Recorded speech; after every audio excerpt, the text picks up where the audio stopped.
जय श्रीराम जय सीताराम नवरात्र पर कहूँ हाँ आज्ञा भक्त मान विशेष कर कहूँ बहुत भक्त अच्छा ना शुण जे नवरात्र परंपरा कहीं आम विशेष कर रामायण को पूरा तत्वपूर्ण नहीं ना ना सात समुद्र यहाँ हनुमान जी गले से रावण को मारे रावण हूँ कौन अज्ञानता अहंकार ये जो कथाटा जो रावण तेणु आम भितर अहंकार अज्ञानतार मूल हूँ मु तेणु रावण थिला अज्ञानतार मुह आम त्रिकुटर जो मुटा आमर अच्छी जीव रूप ता हूँ कौन रावण से हूँ रावण ए तो ना ना आम सात समुद्र डेईकी हनुमान जी गले ठाकुर भी गले ठाकुर युद्ध भी कले किंतु रावण को मारी पाइले अर्थात सतगुण जाए युद्ध करुच्ची सतगुण जाए युद्ध करूनी कि आम जो पिला जो आम तत्व नहीं सतगुण युद्ध करुच्ची किंतु तुम एपर्यंत हारुच आमर मु जाऊ या तो समस्त प्रश्न आ बाबा आपमर आमर हो ना आमर मु जाऊ ना मुराले लोभ रन्य कथा तो रोचे अल्प हेल्प भी रोचे सांप्रदायिकता रोचे तुम लगुच सांप्रदायिकता किंतु आम धर्म ए सांप्रदायिका ना जाति वर्ण किसी ना मुझे सीना जाति वर्ण रोचे वेद तो ना केमती कहीं होनी से बाबद रामायण परिष्कार एटा लिखिं परिष्कार कौन कहुई ना से ब्रह्मा आसी कहले है ये जाम्बवान कहले ठाकुर आपण मारिपारे नहीं रावण को आपण पाखे देवी शक्तिटा रही तेणु आपण दैवी शक्ति बा देवी शक्ति को दुर्गा माँ को बा चंडी शक्तिटा को आप पूजा कर निज पाख नहीं आस सतगुण पूर्ण अच्छी किंतु माँ दया कले ना रही क्या पटे मु पटे रही मु कही गोटे प्रकृति आमको टाणुची गोटे प्रकृति आमको छाड़ू ना ना ना तार दीटा गुण अच्छी परा अपरा प्रकृति जे ताल से केमती विनाश है से बतैले जे तमें नवरात्र पालन कर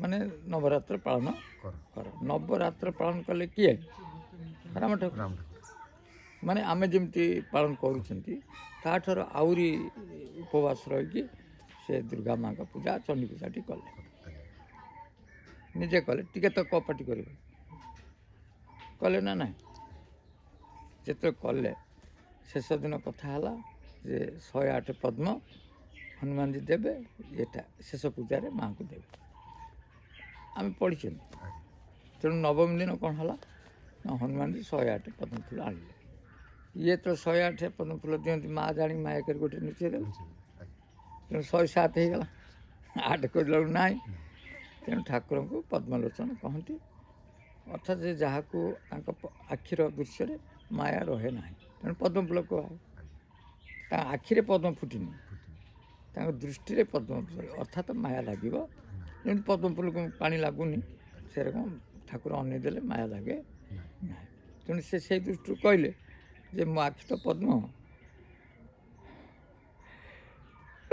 तेणु ताकू खोलिकी मुझे देना जो से कथा उठिला है कि से महाप्रिय होगी आसिक बर देले जे काली तुम रावण सहित युद्ध कर तापर विजयादशमी है ना रावण को मारिदे कथा तो ये रावण मरीगला मैंने अहंकार चलीगला तुम जहाँ खोजुच तुम अहंकार पलैला तेणु तुमको ज्ञान हो आम तत्व हो ये नवरात्रि ये आम बा ये कहते आम 9 दिन पालिबा दशहरा रावण को मारिबा 9 दिन ता पालिब दशहरा रावण को मार दशहरा बेले आम अज्ञानता को मुटा को मारद ये नवरात्रि कौन कहते अरुआ डाला अरुआ बस खाइब ये कड़ा कहता बिल्कुल कहना से कहते तमें तो गुरु साधना देती तमें 9 दिन जहाँ जी उपवास रह जो करके आपको लगी पड़ 9 दिन जाक 9 दिन जदि लगिज गुरु कथार दशहरा दिन तो मुझे नथब कौटी गुरु आश्रम कर ଘରେ କଲେ କାର୍ୟ ହେବ ନାଇଁ ଏଇଥର ତ ଟ୍ରାଏଲ କରି ଦେଖ ଯେ କଥା ମିଛ କି ସତ ତେଣୁ ରାମାୟଣ କ'ଣ ମିଛ ଯଦି ତତ୍ତ୍ୱକୁ ଠିକ୍ ବୁଝିଛ ତାହେଲେ 9 ଦିନ ସେ ତତ୍ତ୍ୱରେ ରହିଲେ 10 ଦିନ ତମ ମୁଣ୍ଡଟା ପଳେଇବ ଯଦି ଚାହୁଁଛ ମାନେ ଆସି ରୁହ ଏଠି ତମେ ରୋଷେଇ କର ତମେ ଖାଅ କିନ୍ତୁ ଚାଲ ସେଇଥିରେ ଲାଗ ମାନେ ରାତିଟା ଚାଲିବ ସେଇଥିରେ ମାଙ୍କର ହେଲା ନା ନାହିଁ ଦେଖିବ ହେଇଯିବ ନା ନାହିଁ ଆଉ ଯଦି ତାହା ନ କରି ଖାଲି କହିବା ଆମେ ଯିବା ସେଠି ଗପିବା ପାଇଁ ତ ମିଳିଯିବ ଲୋକ ଇଏ କରିବେ ସେ କିଛି ନାହିଁ ତେଣୁ ଏଇଟା ପ୍ରାୟତଃ ଭାବୁଛି ଏଇଟା ତମ ପାଇଁ ଗୋଟେ ସୁବର୍ଣ୍ଣ ସୁଯୋଗ ତାକୁ ଆସି କରିବା ଦରକାର ଆମ ଭକ୍ତଙ୍କ ପାଇଁ କହୁଛୁ ଅନ୍ୟମାନେ ଯିଏ କରିବେ ତ ଗୁରୁ ଆଶ୍ରମ ଥିଲେ କରିପାରିବେ ନହେଲେ ଘରେ ଏଇଟା ହୁଏ ନାହିଁ ସେଟା ଆଶ୍ରମରେ ହେଲେ ଭଲ ଗୁରୁ ଦୃଷ୍ଟିଟା ଥିବ ନା ମାୟା ନଥିବ କିନ୍ତୁ ଘରେ ମାୟା ଥିବ ସେ ପୁଅ କହିବ ଅମକେ ଯା ତମକେ ଯା ସେ ଭଗ୍ନ ହେଇଯାଏ ତାହେଲେ ଏଇଟା ବୁଝି ହେଲା ଏବେ କଥା ହେଉଛି ଆମେ ପୁରା ସାରଥୀ ବାବୁଙ୍କୁ ନେଇ କହୁଛୁ ଯେ ଡିବେଟଟା ଚାଲୁଛି ଯେ ସାରଥୀ ବାବାଙ୍କ ବିରୁଦ୍ଧରେ ବହୁତ ଲୋକ ସପକ୍ଷରେ କିଛି ଲୋକ ଅଛନ୍ତି ଯେ ବିରୁଦ୍ଧ ଯିଏ କରୁଛନ୍ତି ମୁଁ ବି କହୁନି ଠିକ୍ ବା ସପକ୍ଷ ଠିକ୍ କହୁନି କିନ୍ତୁ ବିଚାର କରାଯାଉଛି ବିଚାର ସପକ୍ଷବାଦୀ କହୁଛନ୍ତି ଯେ ଆମେ ଦେଖିଛୁ ତାଙ୍କ ଗୋଡ଼ରୁ ମହୁ ଝରୁଛି ଆମେ ଦେଖୁଛୁ ତାଙ୍କ ହାତରେ ବିଭୂତି ଝଡ଼ୁଛି ଆମେ ଦେଖୁଛୁ ଯେ ସେ ଏମିତି ଟଙ୍କା ତାଙ୍କ ହାତରୁ ବାହାରୁଛି ହେଲେ କି ଏଇ ଯେଉଁ କଥା ବା ଆମେ ଏଇ କଥା ସବୁ କହୁଛନ୍ତି ହେଲେ ନା ନାହିଁ ବା ସିମେଣ୍ଟ ଗାଈରୁ କ୍ଷୀରଟା ବାହାରୁଛି ଆମେ ଏଇଟା ପ୍ରତ୍ୟେକ ଦେଖିଛୁ ଏଇଟା ସେମାନଙ୍କର ଯୁକ୍ତିଟା ତତ୍ତ୍ୱ ଆଡ଼କୁ ଯାଉନି ଜ୍ଞାନକୁ ଯାଉନି ଏ ଦୃଶ୍ୟ ଜଗତ ଆଡ଼କୁ ସେମାନେ କହୁଛନ୍ତି ଯେ ଦୃଶ୍ୟ ଦେଖିଲେ ତମେ ଦେଖ ତାଙ୍କ ବିରୁଦ୍ଧରେ କହୁନି ଯେ ଏମିତି ସବୁ ମାନେ ଟେକ୍ନିକ୍ ଅଛି ଯାହାକୁ କ'ଣ କହୁଛନ୍ତି ହାସ୍ୟପେୟ ଅଛି ଯେ ହାସ୍ୟପେୟ ଦ୍ୱାରା ବସ୍ ଉଡ଼େଇ ଦେଉଛନ୍ତି ଟ୍ରେନ୍ ଉଡ଼େଇ ଦେଉଛନ୍ତି ହେଲିକପ୍ଟର ବି ନାହିଁ ଉଡ଼ାଜାହାଜକୁ ଦେଖିବ କିଛି ସମୟ ନାହିଁ ଏତେ ବଡ଼ କାମ କରୁଛନ୍ତି ଜଣକୁ ପୁରା ବାନ୍ଧି ବୁନ୍ଧି ଫୋପାଡ଼ି ଦେଉଛନ୍ତି ପୋଖରରେ ସେ ପରେ ଭୁବନେଶ୍ୱରରୁ ତାର ବସ୍ ଚଢ଼ିକି ତମ ଘର କତିକି ଆସୁଛି ଏକଥା ଆମେ ଟିଭିରେ ଦେଖୁଛନ୍ତି ଏଭଳିଆ କରୁଛନ୍ତି ନା ନାହିଁ ତାହେଲେ କ'ଣ ସେ ଭଗବାନ ଦ୍ୱିତୀୟ କଥା ଗୁଣର ପୂଜା ତାପରେ ଗୁଣ ଅଛି ମନା କରୁନି ଗୁଣର ପୂଜାଟା ନ କରିକି ତମେ କ'ଣ ଏଇ ମ୍ୟାଜିକ୍ର କଥାଟା କହୁଛ ଏଥିରେ କ'ଣ ମିଳିବ ଧର ମୁଁ ଯିଏ ଭଗବାନ ଜଗନ୍ନାଥ ବା ଯିଏ ସୃଷ୍ଟିକର୍ତ୍ତା ଅଛନ୍ତି ଦିନ ରାତି କରୁଛନ୍ତି ଗଛ ଫୁଲ ଫୁଟୁଛି ଗାଈ କ୍ଷୀର ଦେଉଛି ଏସବୁ ତାଙ୍କର ସୃଷ୍ଟିର ଚମତ୍କାରତା ଆଉ ଭଗବାନ ଯେଉଁଠି ଜନ୍ମ ହେବେ ଆଉ ଚମତ୍କାରତା କାହିଁକି ଦେଖେଇବେ ଭଗବାନଙ୍କର ଯାହାର ଭଗବାନ ସେ ଚମତ୍କାରତା କାହିଁକି ଦେଖେଇବେ ସେ ଭଗବାନ ସେ ନିଜେ ହିଁ ଚମତ୍କାରତା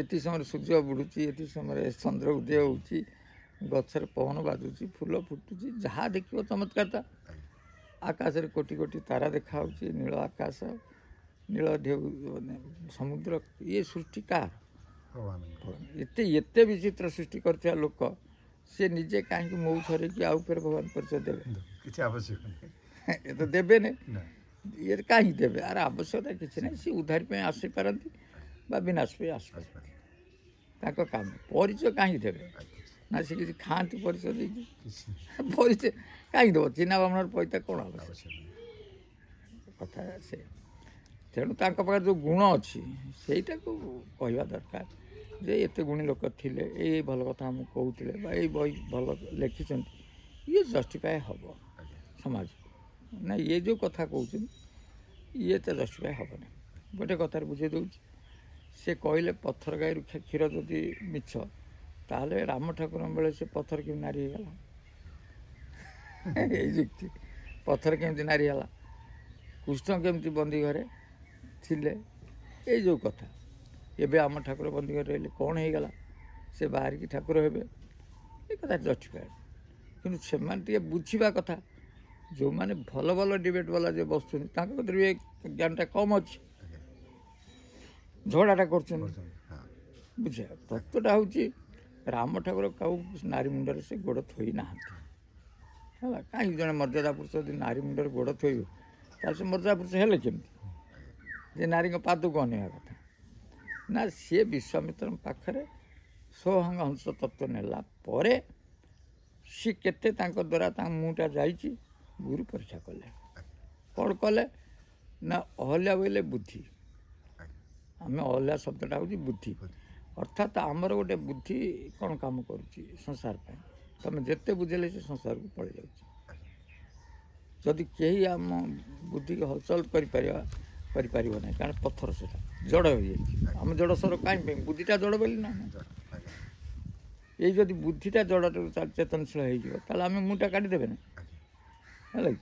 ତେଣୁ ସେ ଠାକୁର ନେଇକି ଗଲେ ଚିତ୍ର ସ୍ୱରୂପରେ ବା ଚିତ୍ର ଜଗତ ପାଇଁ ସେ ବୁଝେଇଲେ ଯେ ଏଇଠି ପଥରଟା ପଡ଼ିଛି ଅହଲ୍ୟା। ଅହଲ୍ୟା କାହିଁକି ୟାକୁ ପଥର ହେଇଛି ନା ତା ସ୍ୱାମୀ ତାକୁ ଅଭିଶାପ ଦେଇଛି। ତା ସ୍ୱାମୀ କିଏ ନା ଗୌତମ ଋଷି, ଗୋରୁ ଉତ୍ତମ ବା ଆତ୍ମା। ତେଣୁ ଆତ୍ମା ଆମକୁ ଅଭିଶାପ ଦେଇଛି, ଚେତନା ଦେଇକି ଛାଡ଼ିଲା ଯେ ତୁ ସେଇ ଜଡ଼ ହବୁନୁ, ମୋ କତିକି ତୁ ପଳେଇ ଆସ। ଆମେ କ'ଣ କଲେ? ଜନ୍ମ ନେଇନୁ, ଆମେ ବୁଦ୍ଧି କଥାରେ ଚାଲିଲେ, ଜଡ଼ ହେଇଗଲେ। ତେଣୁ ଆତ୍ମା ଆମକୁ ଅଭିଶାପ ଦେଇଛି ସମସ୍ତଙ୍କୁ ଯେ ତମେ ସେଇ ଜଡ଼ସରରେ ରୁହ, ପଥର ହେଇଯିବ। ଜଡ଼ସର ମାନେ ପଥର ହେଇଯାଏ। ତାପରେ କାହିଁକି ଆମର ଦୋଷ କ'ଣ ହେଲା ନା ତମକୁ ଚନ୍ଦ୍ର ସୂର୍ଯ୍ୟ ବଳତ୍କାର କରିଛନ୍ତି ବା ଇନ୍ଦ୍ରିୟ ତମକୁ ବଳତ୍କାର କରିଛି। ଚନ୍ଦ୍ର ସୂର୍ଯ୍ୟ ବୋଇଲେ କ'ଣ? ଦିନ ରାତି। ଆଉ ଯଦି ଇନ୍ଦ୍ର ନବ କହୁଛ, ଇନ୍ଦ୍ରିୟ ମାନେ ଇନ୍ଦ୍ରିୟ। ଆଉ ତୁ ତ ଆମକୁ ମୋ କତିକି ଆଇଲୁ, ଏଇ ଇନ୍ଦ୍ରିୟ ମାନ ସହିତ ରମଣ କଲୁ, ଚନ୍ଦ୍ର ସୂର୍ଯ୍ୟ ସହିତ ରମଣ କଲୁ, ଆଉ ତୁ ଜଡ଼ ହେଇକି ରହ। ଆମେ ନା ସେ ଅହଲ୍ୟା ଗୋଟେ ଥିଲା କି? ଆମେ ସେ ଇନ୍ଦ୍ରିୟ ସହିତ ରମଣ କରୁଛନ୍ତି, ଆଉ ଚନ୍ଦ୍ର ସୂର୍ଯ୍ୟ ସହିତ ବା ରମଣ କରୁଛୁ। ତେଣୁ ଆତ୍ମା କହୁଛୁ ଅଭିଶାପ ଦେଉଛି ସେ ଜଡ଼ର। ତେଣୁ ଠାକୁର ଯେତେବେଳେ ସୋହଂସର ତତ୍ତ୍ୱ ଦେଲେ ତାକୁ ବିଶ୍ୱାମିତ୍ରଙ୍କ ଦ୍ୱାରା, ତାଙ୍କ ଗୁରୁ ବିଶ୍ୱାମିତ୍ର ଦେଲେ ନା ନାହିଁ? ଆଗେ ତାଡ଼ କାପଡ଼ାକୁ ମରି ସାଇଲେ, ତାପରେ ଏଟା ସେ ତାପରେ ସେ କହିଲେ ତମେ ଆମର ତ ଦୁଇ ପାଦ ଚାଲୁଛି ନା, ତେଣୁ ଦୁଇ ପାଦରେ କ'ଣ ଜଣକର ହବ କି ଏଟା? ତେଣୁ ଏଇ ଯେଉଁ ଜଡ଼ସ୍ୱରରେ ଯେଉଁ ଲୋକ ଆସୁଛନ୍ତି ଆମ ପାଖକୁ, ଯିଏ ଇଏ ଜଡ଼ସ୍ୱରକୁ ଦୁଇ ପାଦ ଛାଡ଼ିଦେ ତାଙ୍କର, ତୋ ଯେଉଁ ଗୋଟେ ପାଦ ଜାଣିଲୁ ବା ଦୁଇ ମିଶିକି ଗୋଟେ ପାଦ ହେଲା, ତାକୁ ଏ ମୁଣ୍ଡ ଉପରେ ଥୋଇଦେଲେ, କେଉଁ ତତ୍ତ୍ୱରେ ଥୋଇଦେଲେ। ଏଇଠି ଯିବାର ଯେଉଁ ତତ୍ତ୍ୱଟାକୁ ସେ ଦେଇଦେଲେ, ଠାକୁର ଦେଲେ ନା, ଦେଇଦେଲେ ଯେମିତି ତାର ଜଡ଼ସ୍ୱରଟା ଚେତନଶୀଳ ହେଇଗଲାନି। ତମ ଜଡ଼ ତ ପଳେଇଲା, ପଳେଇଲେ ତମେ କେଉଁଠି ଗଲ? ଘରକୁ ଗଲ ନା ଆତ୍ମାକୁ ଗଲ? ଆତ୍ମା କତିକି ଗଲ, ଅର୍ଥାତ୍ ଗୌତମ ଋଷି କତିକି ପୁଣି ଅହଲ୍ୟା ପଳେଇଲେ। ଅହଲ୍ୟା ବୋଲେ ବୁଦ୍ଧିଟା ଯେଉଁ ଆମର ଜଡ଼ ଥିଲା, ସେ ବୁଦ୍ଧିଟା ନିଶ୍ଚାତ୍ମକ ଜ୍ଞାନରେ ପରିଣତ ହେଇକି ସେ ମୁହଁକୁ କାଟିକି ପଳେଇଲା, କେଉଁଠିକି? ଆତ୍ମାକୁ ପଳେଇଲା। ଏଇ ହେଉଛି କଥା। ଏଥିରେ କ'ଣ ଯୁକ୍ତି କରିବ ଯେ ସେ ଗୋଟେ ପାଦ ଥୋଇଥିଲେ? ନାଇଁ, ଇଏ ତ ନୁହଁ। ଦ୍ୱିତୀୟ ଯଦି ଆମେ ଦେଖିବା କୃଷ୍ଣଙ୍କ କଥା, ସେ ଜେଲରେ ଥିଲେ, ଏଇ କଂସ ଯେଉଁ କଥା, କଂସ ବି ସେ ଅହଙ୍କାର କଥା ଗୋଟିଏ, ରାମାୟଣରେ ଗୋଟାଏ କଥା ଚାଲିଛି, ମହାଭାରତରେ ସେ ଗୋଟିଏ କଥା। ତାହେଲେ ଆମେ ଯେଉଁ କୃଷ୍ଣ ବା ଆମେ ତାଙ୍କ ଯେଉଁ ବାପା ହେଲେ ବସୁଦେବ ଆଉ ଦେବକୀ, ଏତେ କଥା। ତାହେଲେ ବସୁଦେବ ଦେବକୀ ହେଲା ନା, ଆମେ ସେଇ ଯେ ଆମକୁ ବନ୍ଧା ହେଇକି କଂସ ପୁରେଇଛି କେଉଁଠି? ପରିବାର ଜେଲରେ, ଆମକୁ ପୁରେଇ ନେଇଛି, ହାତ ଗୋଡ଼ ବାନ୍ଧିଦେଲା, ସବୁ ହାତ କାମ କରିବ ସଂସାର ପାଇଁ, ଗୋଡ଼ କାମ କଲା ସଂସାର ପାଇଁ। ତେଣୁ ସଂସାର ପାଇଁ ଯେତେବେଳେ ଗୋଡ଼ ହାତ କଲା ସେ ବନ୍ଧା ହେଇଛି ନା ନାହିଁ? ଆଉ ତାର ଭଗବାନ କାମ କେତେବେଳେ କଲା? କଲା କି? ତେଣୁ ଆମେ ଜେଲଖାନା ଭିତରେ କଂସ ପୁରେଇଛି ମାନେ ଅଜ୍ଞାନତା ଆମକୁ ଏ ସଂସାର ରୂପକ ଜେଲରେ ବା ଭବ ସଂସାରରେ ଆମକୁ ଜେଲରେ ପୁରେଇଛି ନା ନାହିଁ? ଯେତେବେଳେ ଠାକୁର ଜନ୍ମ ହେଲେ, ଯେତେବେଳେ ଆମ ଭିତରେ ଗୁରୁଙ୍କର ଆବିର୍ଭାବ କଲା ବା ଗୁରୁ ତମକୁ ଉପଦେଶ ଦେଲେ, ତାହେଲେ ଠାକୁର ତମ ଭିତରେ କ'ଣ ଚେତନଶୀଳ ହେବେ ନା ନାହିଁ? ଠାକୁର ଜନ୍ମ ହେଲେ, ଏ କହିଲେ ଠାକୁର ଜନ୍ମ ହେଲେ, କିନ୍ତୁ ଠାକୁର ଚେତନଶୀଳ ହେଲେ ଆମ ଭିତରେ। ଠାକୁର କହିଲେ ଯେ ତୁ ମୋତେ ମୁଣ୍ଡ ଉପରକୁ ନେଇ ଚାଲ, ବସୁଦେବକୁ କହିଲେ ବା ନେଇ ଚାଲ ବାପା, ଆପଣ ନେଇ ଚାଲ। ସେ କହିଲେ ଆରେ ବାପା ମୁଁ ତ ବନ୍ଦୀରେ ଅଛି, ଗୋଡ଼ରେ ବନ୍ଦୀ, ହାତରେ ବନ୍ଦୀ, ଏଠି ଚାରିପଟ ପ୍ରହରୀ ସବୁ ବନ୍ଦୀ, ଯଦି ସବୁ ବନ୍ଦୀ ଅଛନ୍ତି ନା, କିଏ ଆଉ ଖୋଲା ଅଛି? ତମେ ଯଦି କହିବ ବାହାରି ହେଇଯିବ, ତମ ପୁଅ ଟାଣି ଆଣିବ, କ'ଣ ଯୁ ପଶେଇବା? ତୁ ଦେଖୁଛୁ ବାହାରି ହଉ, କରର ପୋଳେଇ କରିଦେଇକି ବାହାରି ହଉ, ଗଛରେ ଆଣିବେ ନା ନାହିଁ? ତମକୁ ଆଣିବେ, ସମସ୍ତଙ୍କୁ ଆଣିବେ। ଆମ ପଟେ ଜଗିଛନ୍ତି ନା ନାହିଁ? କିଏ ଜଗିନି? ଆମ ସମସ୍ତେ ଜଗିଛନ୍ତି। ଆମେ ଏସବୁ ମନ୍ଦିର ଯାଉଛନ୍ତି, ଠାକୁର ବା ଗୁରୁଜୀ ଆସିଲେ କହିଲେ ଆରେ ବାପା ତୁ କେବେ ଭାବେନା ଯେ ତୋର ଗୋଟେ ବନ୍ଦିରୁ ମୁକ୍ତ ହେବୁ ପୁଣି ଯାଇକି ଦୀକ୍ଷା ନେବୁ ଏ କଥା ନୁହଁ। ସଂସାର ତୋ ପାଖରେ ରହିବ, କିନ୍ତୁ ସେ ସଂସାର ଭିତରେ ତୁ କୌଣସି ପ୍ରକାର ତୁ ସହସ୍ରାକୁ ବୁଝିବା। ସେ ସହସ୍ରା ବୁଝିଗଲେ ତୋର ବନ୍ଧନ ଖୋଲିଯିବ। ଏଇ ଯେ ସଂସାର ରହିଲେ ବି ସଂସାର ବନ୍ଧନ ତତେ ଲାଗିବନି ନା। ନା ଏଇଆ ତ କଥା। ତେଣୁ ଆମେ ସମସ୍ତେ ବନ୍ଧା ହେଇଛନ୍ତି ନା ନାହିଁ। ତେଣୁ ବସୁଦେବ ଏଇ କଥାଟା କଲେ ଯେ ସେ ହାତ ବନ୍ଧା ହେଇଛି, ଚେନ୍ ଖୋଲିଲାନି। ସେ ବନ୍ଧା ହେଇଛି, ବହୁ କଷ୍ଟରେ ଟେକିକି ନେଇକି କୃଷ୍ଣଙ୍କୁ ଯେତେବେଳେ କେଉଁଠି ମସ୍ତକରେ ଥୋଇଦେଲେ ଫଟଫଟ ସବୁ ଖୋଲିଗଲା, ସବୁ ବେଡ଼ି ଖୋଲିଗଲା। ଏମିତି ଆଉ ଯିଏ ସବୁ ତାଙ୍କୁ ବାଧା ଦେଉଥିଲେ ସେ ଅଚେତନ ହେଇଗଲା। ଏଥର ମୁଁ ଯୋଉଠି ପଳଉଛି ମୋତେ ଆଉ ବାଧା ଦେଉଛନ୍ତି, ଅଚେତନ ହେଇଗଲେ। ଆଉ ଘୋଷାରିକି ଆଣୁଛନ୍ତି, ନାଇଁ ଆଣିବେ ନାହିଁ। ଯେତିକି ଅଳ୍ପ ଶକ୍ତିର କଥା, ତାକୁ ତ ମହାନ ଶକ୍ତିର କଥା। ତାହେଲେ ଆମକୁ ଏଇ ବେଡ଼ିଟା ହେଉଛି ଏଇଆ, ଜେଲଖାନା ହେଉଛି ଏଇଆ, ଆରେ ତତ୍ତ୍ୱ ହେଉଛି ଏଇଆ। ଆଉ ଯମୁନା ନଈ ପଳେଇଲେ ସେ କର୍ମଯୋଗ ପଳେଇ ଆସିବ, ଗୋପ ପଳେଇଲେ ତ ତତ୍ତ୍ୱ ଆଉ ସବୁବେଳେ ଆଉ କଂସ ବି ଅହଙ୍କାର ବିନାଶ ହେଇଛି। ଏଇ କଥା ଏଟା ସହିତ କ'ଣ ଏଇ ଯେଉଁ କଥା ମିଳଉଛନ୍ତି ସେ ତା ସହିତ କ'ଣ ସମ୍ପର୍କ ରହିଲା? ଅର୍ଥାତ୍ ସେଠି ଜ୍ଞାନୀ ଲୋକ ସେ ବି ତତ୍ତ୍ୱଟାକୁ ଜାଣିବା କଥା, ଆ ଭିତରେ କ'ଣ ତତ୍ତ୍ୱ ଅଛି। ଆମେ ଯଦି ପୁରାଣ ହିସାବ ନେବା ତ ଲୋକ ଭ୍ରମିବେ।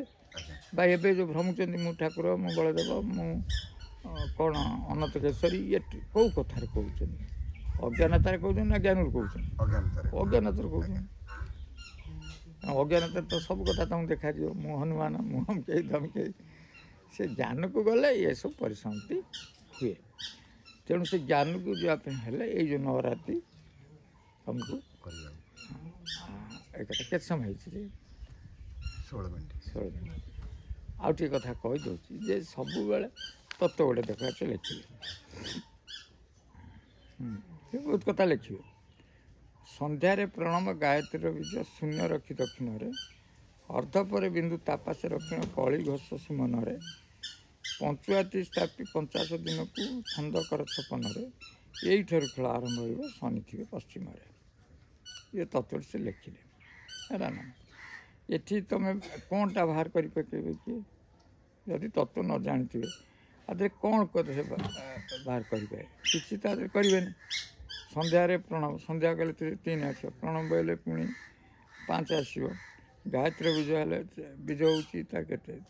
ତ୍ରିପଦା ଗାୟତ୍ରୀ ଅଛି, ଚତୁର୍ପଦା ବୀଜ 3 ହେଇପାରେ ତ୍ରିପଦା ଗାୟତ୍ରୀରେ। ଶୂନ ରଖିବ ପରେ ଦକ୍ଷିଣରେ, ତାମାନେ ଆକୁ ସବୁ ମିଶାଇ ଦେଇକି ଶୂନ ରଖିବ। ଅର୍ଦ୍ଧ ପରେ ବିନ୍ଦୁ ତା ପାଖରେ, ଆଉ ଆପରେ ତ ନାହିଁ। ଅର୍ଦ୍ଧ ପରେ କେତେ? ଆଉ ସେଟା ତ ଆଉ ବାହାର କରିପାରିବନି। ତେଣୁ ଏଟାକୁ ବୁଝିବାକୁ ପଡ଼ିବ ଯେ ମୁଁ ଆଗେ ଜ୍ଞାନରେ କ'ଣ ଲେଖିଛନ୍ତି ବୁଝେ ନା। ସନ୍ଧ୍ୟାରେ ସବୁବେଳେ ସନ୍ଧ୍ୟାରେ ବୋଇଲେ ଆମ ତ୍ରିସନ୍ଧ୍ୟାରେ ପ୍ରଣବକୁ ଉଚ୍ଚାରଣ କର, ଓଙ୍କାରକୁ ତତ୍ତ୍ୱ ଦୃଷ୍ଟିରୁ କର, ନଚେତ୍ ବାହ୍ୟ ଦୃଷ୍ଟିରୁ କର। ତ୍ରିସନ୍ଧ୍ୟାରେ ଗାୟତ୍ରୀ ବୀଜ ମାନେ ପବନର ବୀଜ, ପବନକୁ ଗାୟତ୍ରୀ କହନ୍ତି। ତେଣୁ ତୁମେ ପବନର ବୀଜ ଯେଉଁ ଅନୁସାରେ ରହୁଛି ତାକୁ ତ୍ରିକୁଟରେ ଧର, ସେଇଟା ତ୍ରିକୁଟରେ ପବନ ସିଧା ରହିଲା, ଓଙ୍କାର ଧ୍ୱନିଟା କର। କଳି, ଏଇଟା ହେଲା କଳିର ମନ୍ତ୍ରଟା ସୁମନରେ। ପଞ୍ଚୁଆତି ସ୍ଥାପି 50 ଦିନକୁ, ପଞ୍ଚୁଆତି ହେଲା 5, ଏଇ 5କୁ 1 କର। 50 ଦିନ ବୋଇଲେ 50 ଅକ୍ଷରକୁ ତୁ ଛାଡ଼ିଦେ। ଏ ଯେଉଁ 50 ଅକ୍ଷର ଯେଉଁ ଆମେ ରହିଲାନି, ଆମର ଯେଉଁ 50 ଅକ୍ଷର ଯେଉଁ ଷଡ଼ଚକ୍ରରେ ଅଛି ତାକୁ ଛାଡ଼ିଦେ। ପଞ୍ଚୁଆତି ବୋଇଲେ ଏ 5କୁ 1 କରେ, ଆଉ 50 ଅକ୍ଷରକୁ ଛାଡ଼ିଦେ। ତାହେଲେ ଛନ୍ଦ କର 56ରେ, ଛନ୍ଦ ବୋଇଲେ ବିସର୍ଗ, ଆଉ ଯାର ହେଲା ବିସର୍ଗ ତୁ ନେଇଯା କେଉଁଠିକି? ସହସ୍ରକୁ ନେଇଯା, ଖେଳ ଆରମ୍ଭ ହେଇଯିବ। ଆଉ କେତେ ଖୋଲିକି କହିବି? ବିଷୟଟା କେମିତି ନେବ ସେଇଟା ତମେ ଗୁରୁଙ୍କ କତିରୁ ବୁଝିପାରିବ। ଆଉ ସେମିତି ବିଷୟ ଜାଣିଗଲେ କିଛି ବି କରିପାରିବନି, ସେ କାମ କରିବ ନାହିଁ। ତେଣୁ ସବୁବେଳେ ମୁଁ କହିଛି ଯେ ସହସ୍ର ବୀଜ ହେଉଛି ବିସର୍ଗ। ମୁଁ କହୁନି, ତମେ ବହି ଦେଖିପାର, ବଡ଼ ବଡ଼ ଶାସ୍ତ୍ର। ଆମର ଯେମିତି ତାର ବୀଜ ହେଉଛି ଏଇଆ, ଆଉ ସହସ୍ର ବୀଜ ହେଲା କ'ଣ? ବିସର୍ଗ। ଏଟା ସବୁ ଉପନିଷଦରେ ଲେଖା ହେଇଛି, କିନ୍ତୁ ନେଇକି ଯାଇକି ରଖିବାର ହେଉଛି ଗୁରୁର ପ୍ରଣାଳୀଟା। ତେଣୁ ଗୁରୁଙ୍କୁ କର, ଯେଉଁ ବହୁତ ଗୁରୁ ଅଛନ୍ତି କଲେ ଏ ସମାଧାନ ସବୁ ପାଇବ। ନହେଲେ କାହିଁକି ଏମିତି ଯାହା ପଢ଼ିନା ଜାଣିପାରୁନ ତାକୁ ପଢ଼ି କାହିଁକି ଲୋକଙ୍କୁ ହଇରାଣ କରିବ? ଆଉ ରଖ। ଜୟ ଶ୍ରୀରାମ। ଜୟ ସୀତାରାମ।